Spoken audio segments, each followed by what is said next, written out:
Hello, wrestling fans, and here I am with a review of WCW Clash of the Champions 15 entitled Knoxville, USA.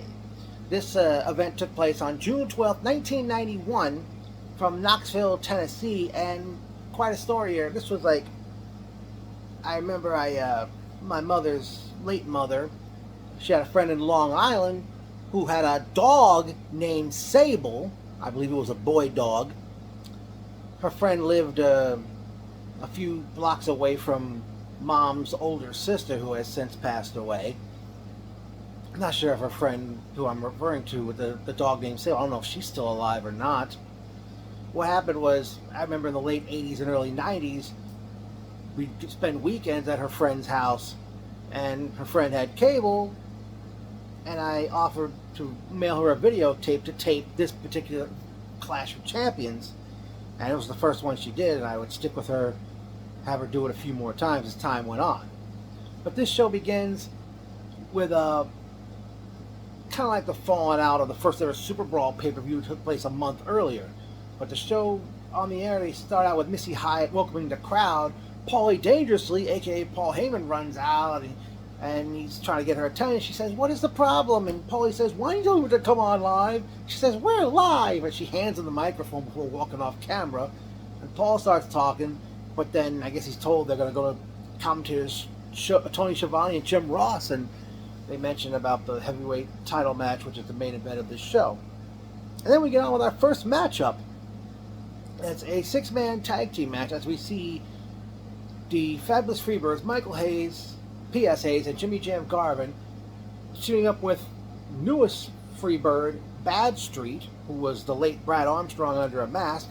They were accompanied to the ring by Diamond Dallas Page and a Diamond Doll, and Big Daddy Dink, a.k.a. the late Oliver Humperdinck. And their opponents were Steve Armstrong and the late Tracy Smothers, the Young Pistols, and their partner, the late Z-Man. Now, the story leading up to this was a month earlier at the first Super Brawl pay-per-view, Hayes and Garvin defeated the Pistols in a match to win the vacant United States Tag Team Championship, which were vacated by the Steiner brothers back in March of that year after they became the World Tag Team Champions. Bad Street first appeared, enabling, actually initially called Freebird Fantasia, but Turner Entertainment didn't want to get sued by Walt Disney Pictures, so they changed his name to Bad Street. He helped Garvin Hayes win the U.S. belts, hence the reason this six-man tag match is happening. In the early going, Z-Man and Pistols using their speed and quickness to throw off all three Freebirds. At one point, the Pistols launch Z-Man over the top rope into the ring as he caught Hayes and Garvin with a double clothesline. The heels get the advantage when Hayes hits Smothers with his left hand. Bad Street clothesline Smothers out of the ring. Hayes and Garvin, they launch Smothers up in the air and drop him throat first on the guardrail. Then they triple team Smothers until Steve and Z-Man come in the ring. But then the faces are thrown out to the floor. They come back in. The heels throw them out to the floor again. But then the faces come back in the ring, hitting all three heels with shoulder blocks from the apron, and then they all three of them did sunset flips on the opponents to get the victory. And the funny thing is, Bill Alfonso, who refereed this match, basically gave all the heels a one count, seemingly. And the Pistols and the Z-Man were victorious, much to the delight of the crowd. The next matchup, we see Oz, who was Kevin Nash under a terrible gimmick, accompanied by the Great Wizard, not the Grand Wizard, the late Ernie Roth, who died years earlier, as he took on,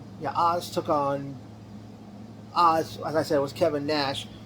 He first appeared as Oz at the Super Bowl pay-per-view a month earlier, after being repackaged with this gimmick after being one half of a tag team called the Master Blasters.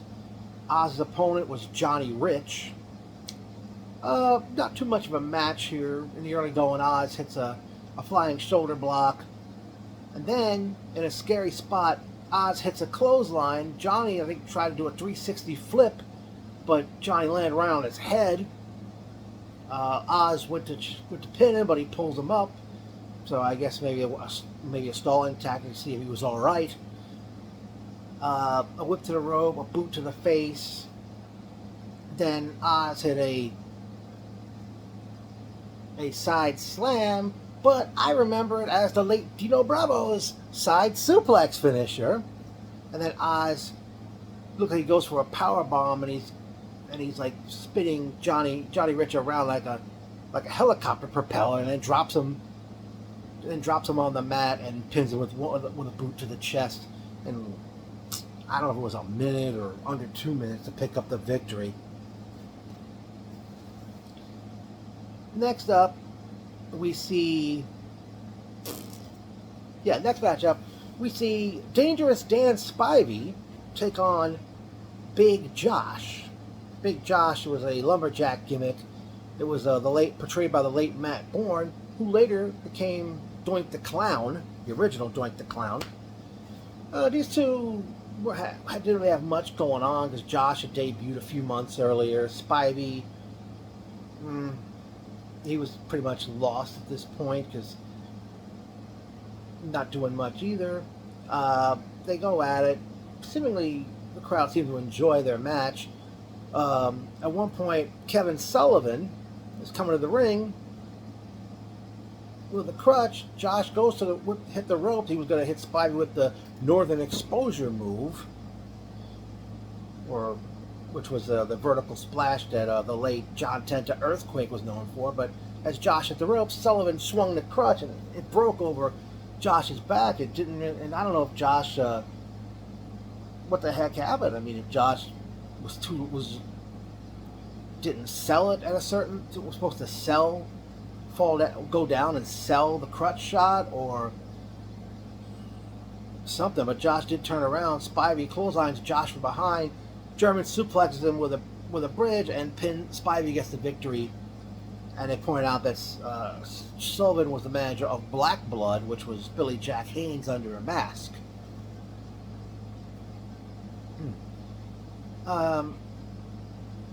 From there, we see Paulie Dangerously having a live in-ring Danger Zone, which is interview segment, and his guest was Jason Hervey, who played the role of Wayne Arnold on the Wonder Years.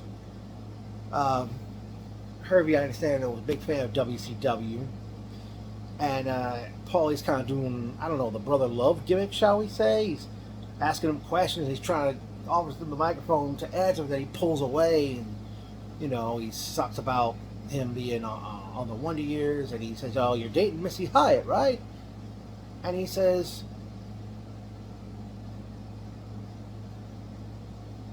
and he asks him, he says, and Paul says, "Oh, my father's a lawyer. I'm good with prenuptial agreements." He says, "You and Missy, are you two in love with each other, Mr. TV star?"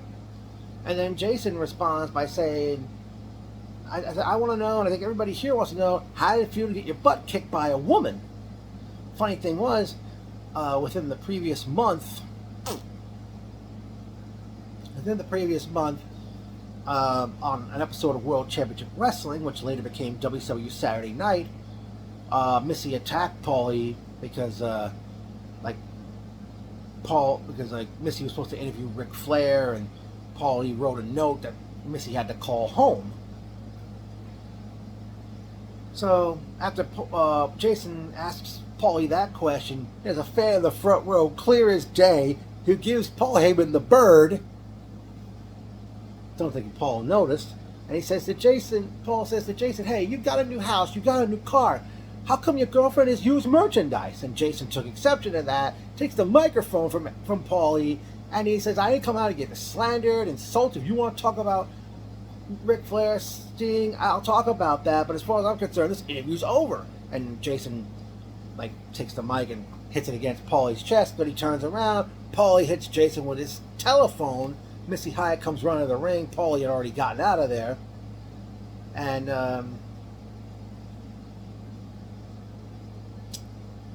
right after that, we go right to the next matchup, which was the Natural, Dustin Rhodes, taking on the computerized man of the 1990s, Terrence Taylor, accompanied the ring by Alexandra York and Mr. Hughes. This was a rematch from the Super Brawl pay-per-view, which happened a month earlier, that Dustin was victorious. Dustin had an early advantage going in until he tried to hit a shoulder block into the block, but he hit the ring post, and Dustin goes flying out to the floor, and Dustin's feet almost hit Hughes, who was standing right there. Taylor comes back, suplexes Rhodes back in the ring, hits a jawbreaker, hits a gut wrench powerbomb. Rhodes eventually starts coming back, even his version of the flip flop fly, his late father, the American Dream, Dustin Rhodes, was known for. Dustin then hit his finishing move, the Bulldog, but Mr. Hughes, he goes for a cover, but the referee distracted by Mr. Hughes, who comes up to the apron.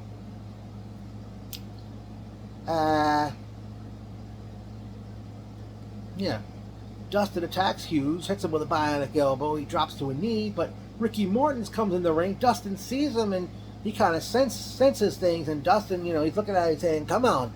And I don't know if something went wrong here. Hughes, hits Dustin from behind. They didn't hear the bell ring, and then Hughes hits Dustin from behind again. So I don't know what went wrong there. If Dustin was supposed to go down after that first punch. Morton then kicks Rhodes right in the face. Hughes is holding Rhodes down. Morton and Taylor stomping away until Big Josh comes out. Josh hits Taylor in the gut with his axe hand, which was a big long wooden stick. He swings for Morton. Morton had already gotten out of the ring. Then they talk about the next match, which was the Russian Nightmare Nikita Koloff going up against Sting, and they show what happened from Super Brawl a month earlier, where Sting and Lex Luger challenged Steiner Brothers for World Tag Belts. Koloff had come out with his Russian chain wrapped around his arm, aiming for Luger, but Sting pushes Luger out of the way, and Sting caught the brunt of it, and Sting got cut open. And even though they didn't show it, but Sting was then pinned by Scott Steiner. And as the Steiners and Luger are checking on Sting, Sting gets up and he finds Koloff in the back and attacks him from behind. Then they come back live, and we have the match. Sting, I don't know if he forgot to bleach his hair for this one, because I could see the dark roots and the top of his hair looked gray. Sting ran to the ring, but Koloff was right there to attack him. Koloff really dominated this matchup. Sting had a hope spot where he kicks Koloff in the gut, hits a pile driver, but Koloff no-sells it. Koloff hit a tombstone pile driver. Later on, Koloff tries a tombstone pile driver again, but Sting reverses it. He hits his tombstone pile driver. Koloff doesn't jump up. And then Sting goes on the offense with punches and mostly kicks and punches. And then, Sting attempts the Stinger Splash, but Koloff moves out of the way. Then Koloff's aiming to hit Sting with a Russian sickle, which was that clothesline he was known for. But Koloff misses. He hits his chest hits the corner. Sting schoolboys Koloff to get the victory. Next up, we see Tony Schiavone in the ring, and out comes the Rap Master PN News, along with Salt and Pepper members Spinderella and Peppa. And News gets the microphone, does his yo baby, yo shtick. And Schiavone's about to talk to PN and the ladies, but they're interrupted by Theodore R. Long and Johnny B. Bad. And Long tells PN News, I'm the godfather of WCW, Johnny B. Bad's the original Rap Master, don't you try to brainwash everyone.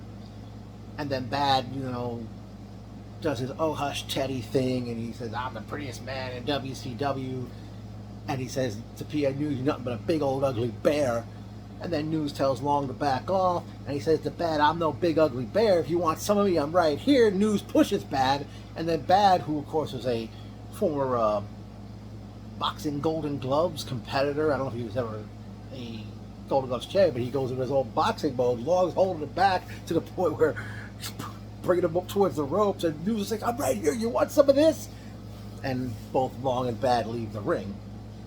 And then they play PN News' music to end the segment. Next up was tag team match, as we see representing, I guess, the what was left of the Four Horsemen at the time, the Enforcer, Arn Anderson, and Barry Windham against Flying Brian Pillman and El Gigante, rest their souls, in which the individual loser of the match would have to leave WCW.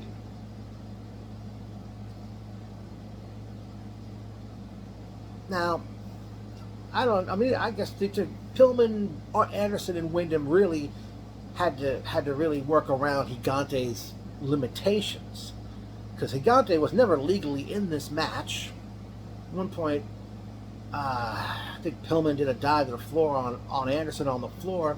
Pillman throws Anderson back in the ring, and Anderson's like reaching for a tag, and you hear Jim Ross say, "Oh, wrong corner, Arn!" And Arn tried to hit a left forearm on Gigante, but Gigante, like, with that huge hand, grabbed Arn by the throat, and he, like, choked him until he, like, collapsed in the ring. And wow.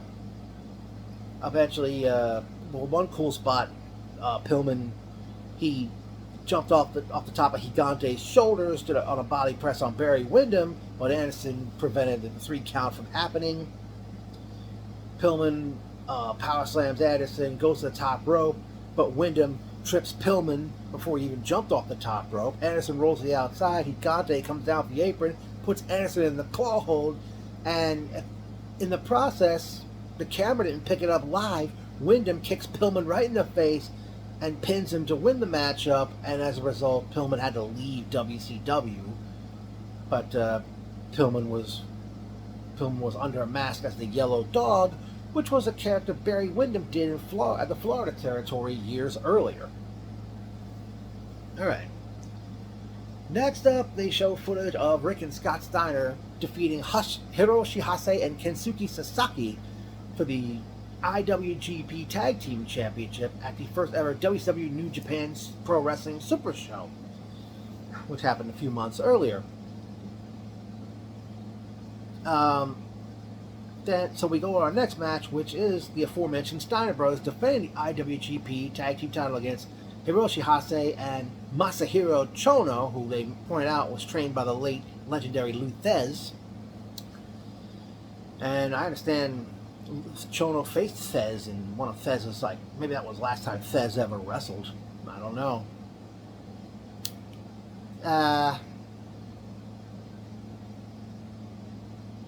So Scott Steiner and Hase start the match. Scott gets a hold of grabs a hold of Hase's leg, and Hase's on one leg till he hits an enziguri, where Scott goes flying through the ropes out to the ring. They come back in. Hase hits that twisting arm karate kick that Sato of the Orient Express is known for. Scott eventually gets up and does like a released Northern Light suplex on Hase before tagging in his brother Rick. Hase ends up tagging in Chono. All 4 of these men really, this was a very good match, and all 4 of these men seemed to click in there. Alright, eventually at one point, Rick threw Chono into the ropes, attempted a backdrop. Chono grabs the ropes. He kicked Rick right in the head, breaking his that amateur wrestling headgear Rick was known for wearing. And instead of taking the rest of it off, but Rick kept it on. He just kept going. Chono hit a few more kicks in the face. Rick retaliated with a Steiner line. Rick tags Scott in, and here's a great feat of strength. Scott picks Chono up over his shoulder, does that body vice submission backbreaker that Jesse the Body Ventura was known for. He tags Rick. Or did he tag Rick? I'm not sure. And while Scott got Chono over his shoulder, Rick does an elbow off the top rope, and the crowd really popped for that spot. And Chono eventually hits a spinning back forearm on Rick, taking him down, and Rick took punishment. At one point, Hase had lifted Rick up.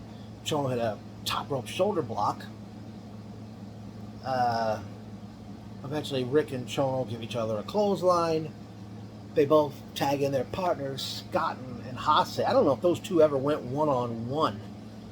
I mean, if they never did, I guess it's unfortunate, because they probably would have had an awesome match back in those days, one-on-one.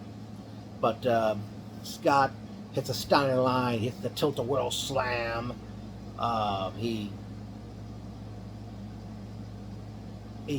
gives a double underhook power bomb. He does a second rope, a belly suplex off the second rope. Chono eventually came in, interrupting the count. Scott attempts a suplex, but Hase falls behind him. Gives Scott a full Nelson, the dragon suplex with the bridge. Rick stops the pin from happening. Chono hits Rick with an enziguri. Hase and Chono double clothesline Scott.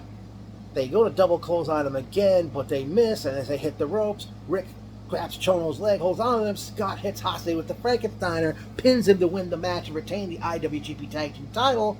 But then out comes Dick Slater and Dick Murdoch, rest their souls, and they attack all four men, the Steiners, Hase, and Chono. At one point, Murdoch takes Slater's boot off, and I think at one point Slater hits Scott in the face with that boot, and Murdoch takes Slater's boot and drops it on Rick's arm.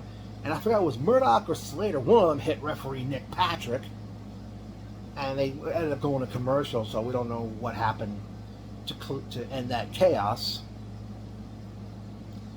Next up, we have the Diamond Stud, who was the late Scott Hall, accompanied by Diamond Dallas Page, taking on Wildfire Tommy Rich.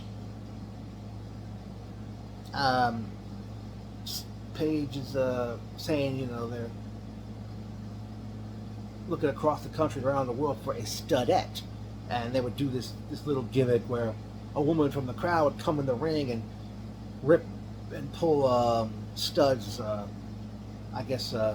pull away pants off, and Dallas would say to the lady, "You're wonderful, you are marvelous, baby, but see ya." And match got underway, and poor Tommy Rich. I mean, he was already world champion by this point. He was just being used as a jobber practically, because he was introduced to the crowd while he was in the ring waiting as Stud's music was playing, and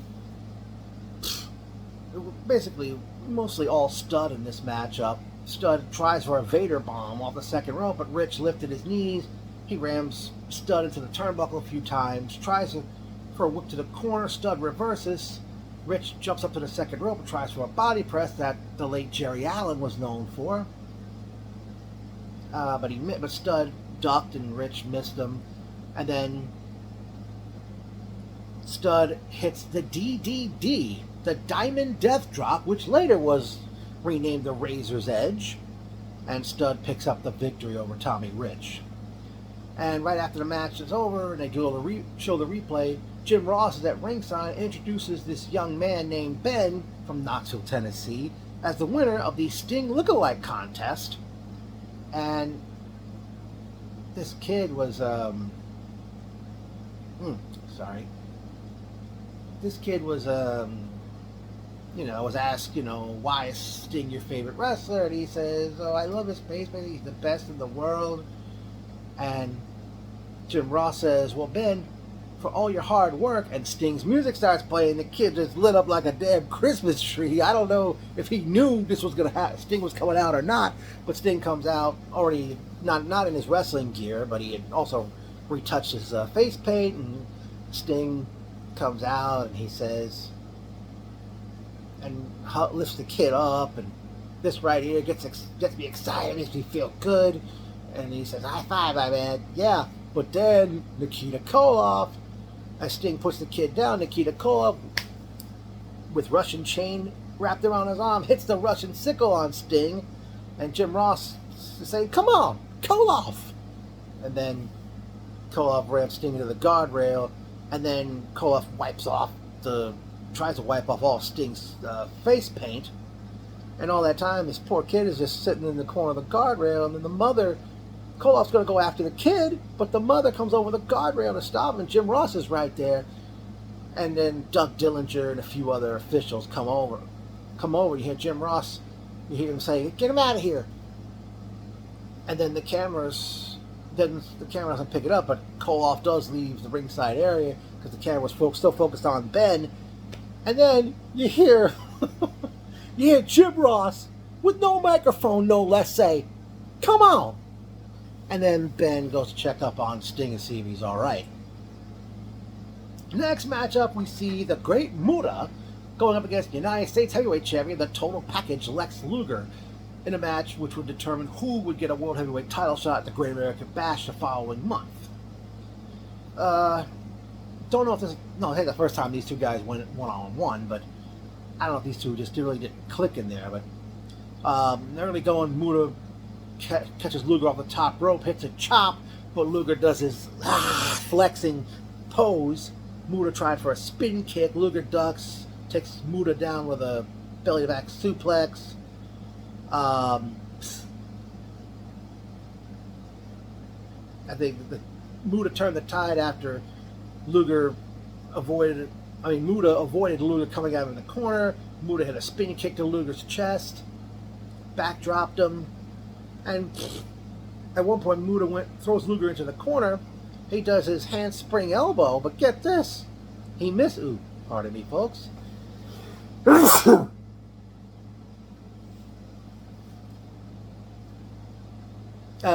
Muta goes for that cartwheel handspring elbow of his, and he misses Luger, and he ends up outside the ring, and a Japanese photographer, he's trying to help Muta back to his feet. What the heck? I wonder what that was about.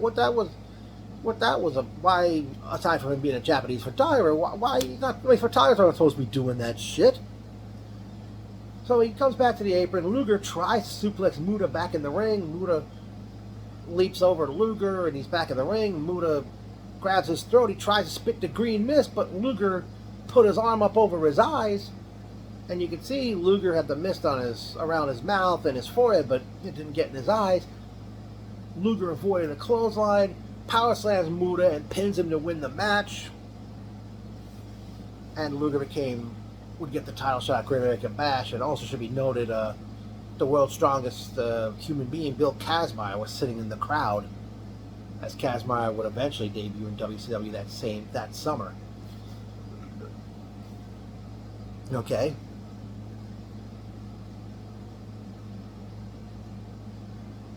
And then we have another squash match, as we see Stunning Steve Austin with Lady Blossom take on Jumpin' Joey Maggs.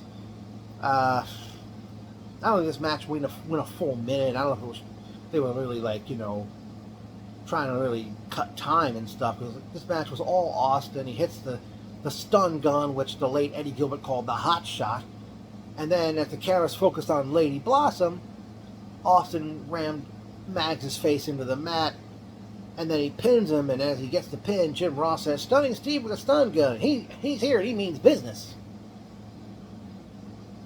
Heck, Austin didn't even play Austin's music for this. He was already in the ring when they were introduced. So then, next up we see Tony Schiavone in the ring with Alexandra York, Mr. Hughes, and Terrence Taylor, and they introduced the newest member of the York Foundation, big surprise, Richard Morton. And as he's coming to the ring in a nice suit, Jim Ross says, well, it's no surprise after his actions earlier tonight. And Morton's in the ring, he shakes hands with Taylor, and Morton says, Schiavone, he says, when I signed that contract, that means I never have to sign another autograph.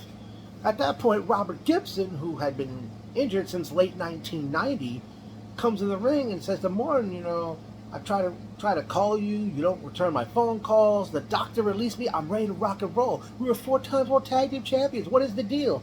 And Morton says, what is the deal? The deal is money, and big money right there. Taylor and Hughes were going to go after him, but Morton stops Taylor, and Hughes says, no, that's not in the contract. No, that is not in the contract.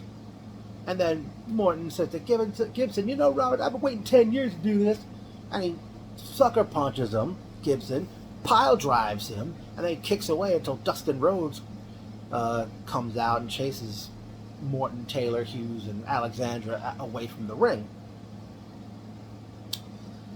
Then from there, it's the main event as beautiful Bobby Eaton, who had won the World TV title from Arn Anderson at Super Bowl the previous month, challenged Nature Boy Ric Flair for the World Heavyweight Championship in 2 out of 3 falls.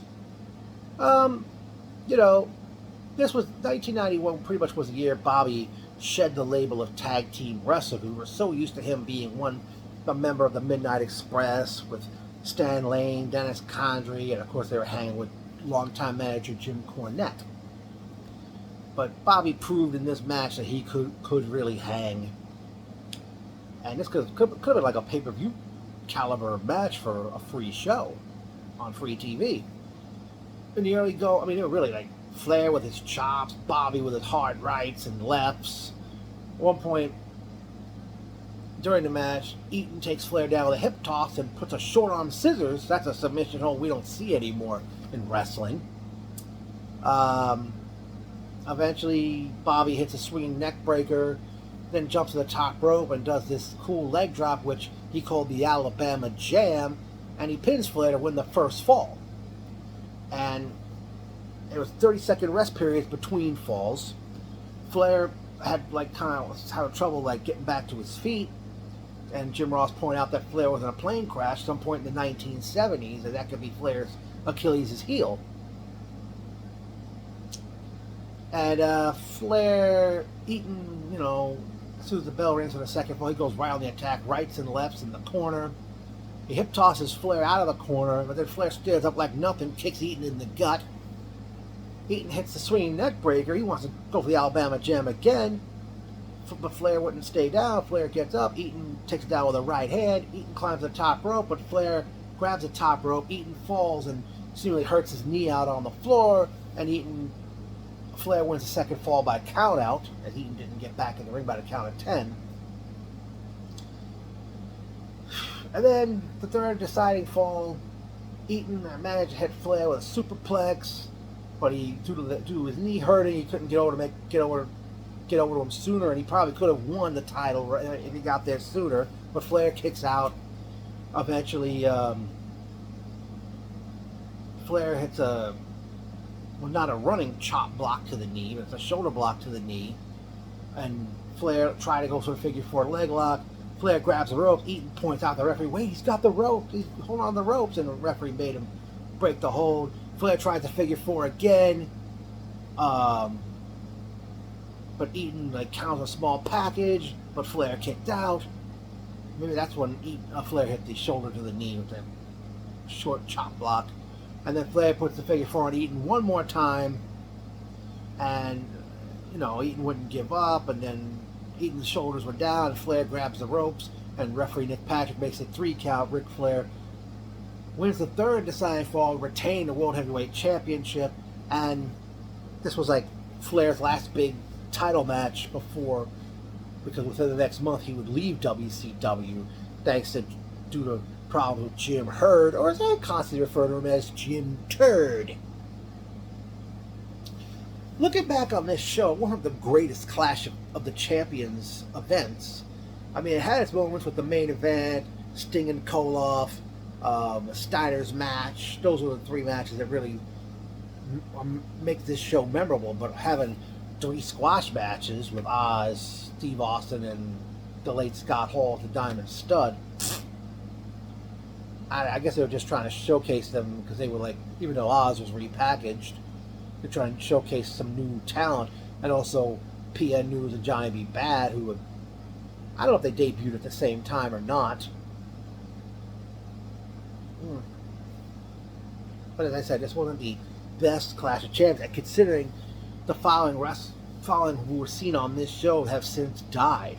The Z-Man, Tracy Smothers, Big Daddy Dink, who's Oliver Humperdinck, Bad Street, which was Brad Armstrong under a mask, Big Josh, that's Matt Bourne, Elegante, Brian Pillman, Dick Murdoch, Dick Slater, even though they didn't have a match, Diamond Stud, which was Scott Hall, Bobby Eaton,